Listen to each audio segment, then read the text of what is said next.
তার কথার চাইতে আর কার কথা উত্তম হতে পারে? যারা মানুষকে আল্লাহর দিকে আহ্বান করে, সৎ কাজ করে এবং নিজেকে মুসলমান হিসেবে দাবি করে। আল্লাহ রাব্বুল আলামিনের আসমানের নিচে এবং জমিনের উপরে তার কথাই উত্তম কথা, তার কথাই সবচেয়ে ভালো কথা। যারা মানুষকে আল্লাহর দিকে দাওয়াত দেয়, আল্লাহর দিকে আহ্বান করে, আল্লাহর দ্বীনের দিকে, ইসলামের দিকে মানুষকে ধাবিত করার জন্য দাওয়াত প্রদান করে, শুধু তারা দাওয়াত প্রদান করে তাদের দায়িত্ব শেষ করে না, তার সাথে সাথে তারা আমলে চলে করে। সম্মানিত উপস্থিতি, আমাদের আমলগুলো দুই প্রকার। একটি আমল হচ্ছে আমলে চলে, আরেকটি আমল হচ্ছে আমলে ক্ষয়ের।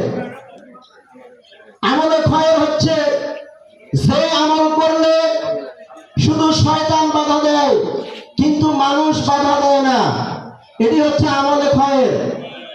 আমি একটি মসজিদ নির্মাণ করে দেব, আমি একটি মাদ্রাসা নির্মাণ করে দেব, কেউ বাধা দিবে না। শয়তান বাধা দিতে পারে, ওয়াসওয়াসা দিতে পারে, কিন্তু মানুষ বাধা দেয় না। এটি হচ্ছে আমলে ক্ষয়ের। আরেকটি হচ্ছে আমলে চলে, যেই আমল করতে গেলে শুধু শয়তান বাধা দেয় না, মানুষও বাধা দেয়, সেটি হচ্ছে আমলে চলে।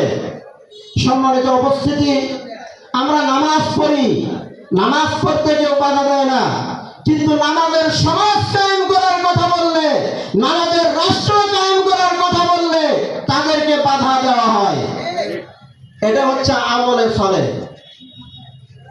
সংগ্রামী উপস্থিতি,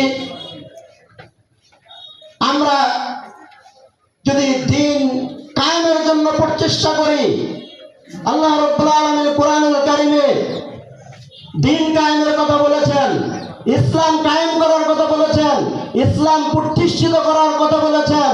আল্লাহ রাব্বুল আলামিন বলেছেন, আন আকিমুদ্দীন ওয়া লা তাতাফাররাকু ফি, তোমরা দিন কায়েম করো, তোমরা ইসলাম কায়েম করো, আর এই দিন ইসলাম কায়েম করতে গিয়ে তোমরা দলে উপদলে বিচ্ছিন্ন হও না।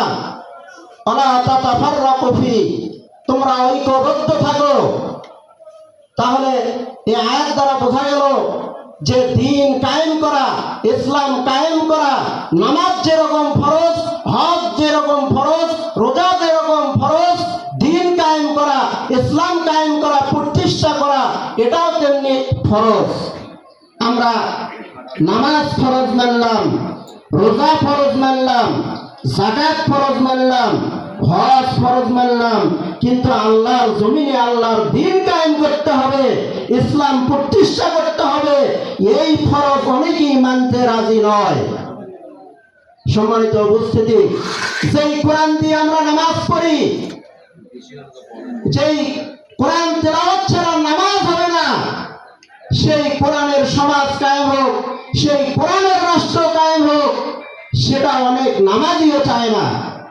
সম্মানিত উপস্থিতি, তাই আসুন আমরা সকলে আল্লাহর এই জমিনে আল্লাহর দ্বীনকে কায়েম করার জন্য, আল্লাহর বিধানকে কায়েম করার জন্য বাংলাদেশ জামায়াতে ইসলামী সারা বাংলাদেশের মাঠে ময়দানে কাজ করে যাচ্ছে।